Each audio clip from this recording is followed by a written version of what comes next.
Punta naman tayo sa Tabgha. Ang Tabgha isang lugar dito sa Israel.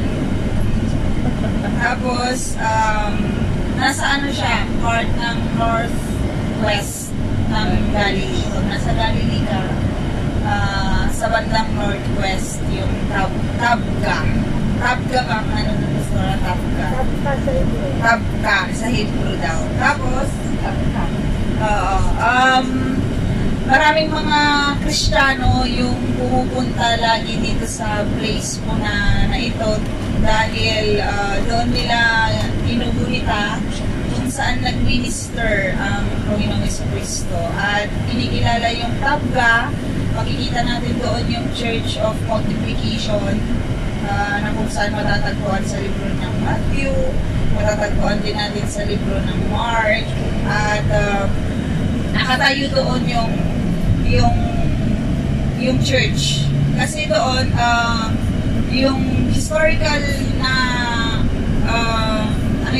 pagsusuri doon sa lugar na yon, nakakita sila ng mosaic na may fish in loaves. Kaya yun yung, and then yung mga pupunta na nag-discover doon talaga yung place kung saan, hindi nila alam kung saan exactly yung place, but that's the place kung saan yung ginawa ng Lord, yung multiply niya yung isda at saka yung tinapay. Doon nangyari yung himala na yon na sa pamamagitan ng pamilya ng ating Panginoon sa Kristo. At doon din yung Church of Primacy of St. Peter. Ito yung simbahan naman na kung saan sinabi ng Lord kay Peter na ito yung pinapaniwalaan nila na doon nangyari yung pagsasabi ng Lord kay Peter na, Peter, do you love me? Sabi ng Lord sa kanya. Tinanong siya ng 3 beses hanggang sa nalungkot si Peter. Pero sinabi niya na, feed my sheep. Yun yung sinabi niya kay Peter. So yun yung titignan natin, yun yung makikita natin sa place po na iyon. At marami din ginawa ang Panginoong Jesucristo sa lugar po na iyon, katulad ng iba't ibang places dito po sa Galilee. At yung karagdagang informasyon, yung Tabgha daw ay isang galing sa salitang Griego heptapigon. Ang ibig sabihin, 7 bukal. So maraming mga spring kasi dito sa Galilee, mga kapatid, may mga hot spring na kung i-google mo, marami kang location na makikita na kung saan maraming mga bukal dito sa Galilee at may mga hot spring din dito po sa loob ng Galilea. So ito yung maraming tubig lang talaga na makikita. At kadalasan ito ay pinupuntahan ng mga tao para mag-relax sa kanilang mga katawan. Kasi yung hot spring, nakakatulong siya sa mga veins natin para mabuksan. Kapag nagbabad doon sa mga places po na iyon. At yun lang yung makikita natin doon. At historically fact, may nakita silang mosaic, papatunayan na doon nangyari yung place po na iyon. Traditionally, faith, spiritual na pag-uusap, doon yung pinapaniwalaan talaga kung saan mismo dito talaga naganap yung ministry ng Lord. At saka yung sinabi ko po kanina na yung tinanong si Peter at saka yung sa miracle ng multiplication ng fish and loaves. Yun po mga kapatid, at God bless. Wala ka mo, talaktakan, talok na sila. Clap your hands. Yan, papasok na tayo sa Tabgha.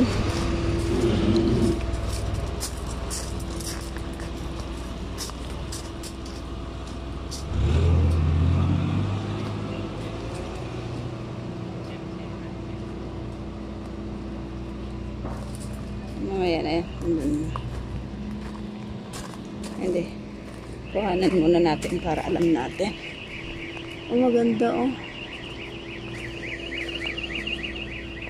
Biblical Memories in Kafka and Evangelical Triangle, The Calling of the First Apostles, The Sermon on the Mount, Healing of the Miracle. Ayan, ang dami. Last Appearance of Jesus in Galilee.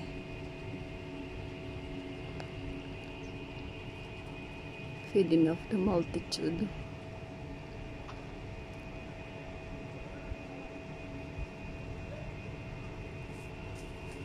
Okay. Yung Church of Multiplication.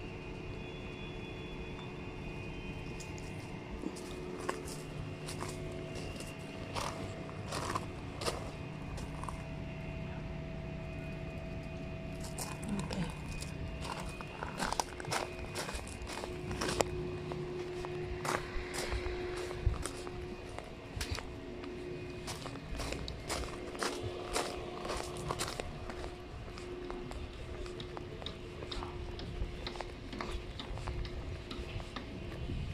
Natin yung church. Church of Multiplication.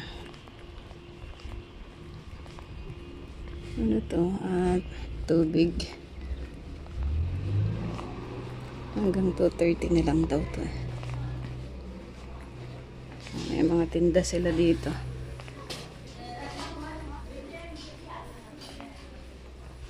Bakit? جيب لك اسبريسو بل عندي اشرب بدك رسالة Nakapunta na kayo sa church?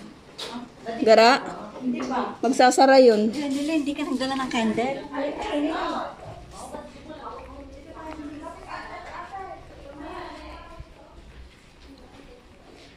Ay, ang ganda ng kanyang pasukan. Parang mga Pwede pala ito, yung parang ng aso. Oo.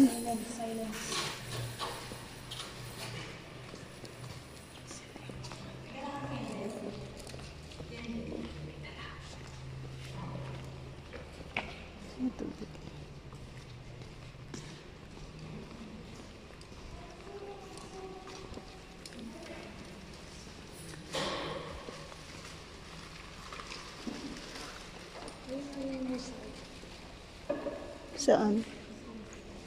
Saan?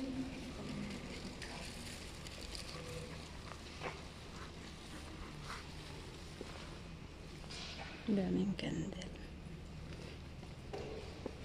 Ito yung mga mosaic. Ang ganda ng pagkakagawa nila.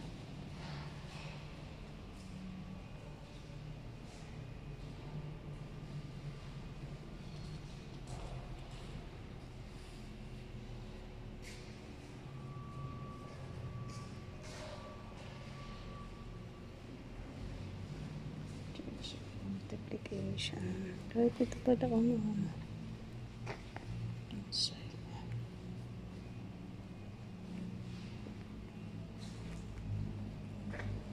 1979.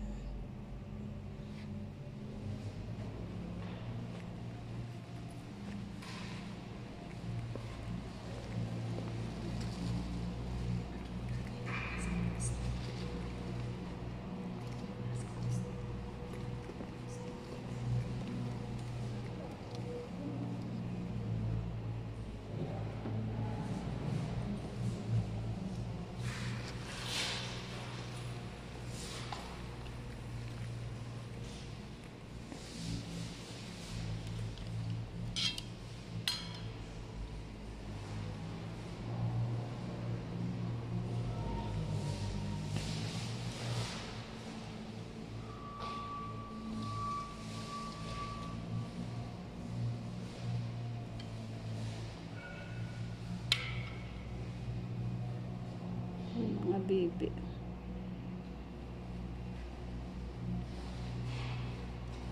Yun yung original number.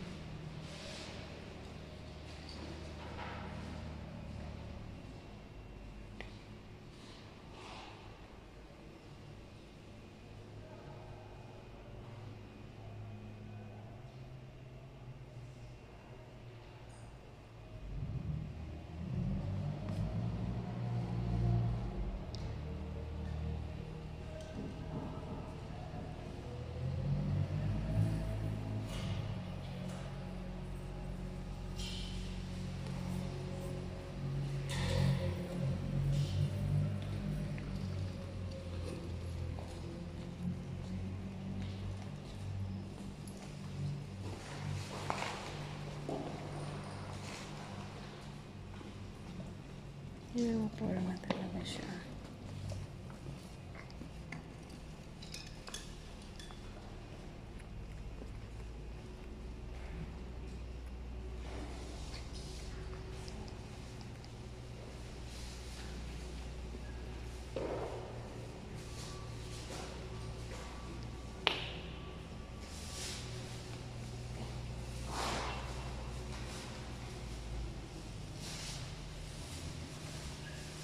Bakit ang dami kayang mga pato?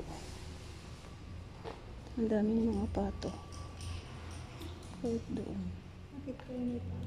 Kaya nga. Ayun, oo. Nagtitay pa sila. Iba't ibang klaseng pato, ano? At bato yun. Malaking ibon yata to.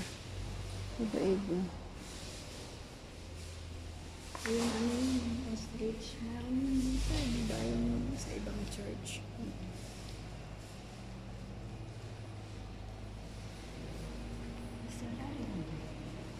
Ito, hindi kita nakita. Ang design nila.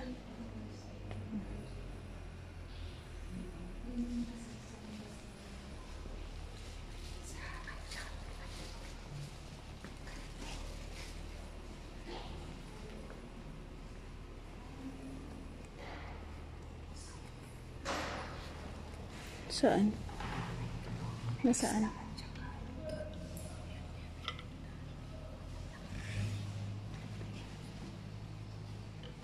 Ayan, oh, nasa baba. Ayan, gara, ang ano, nasa baba.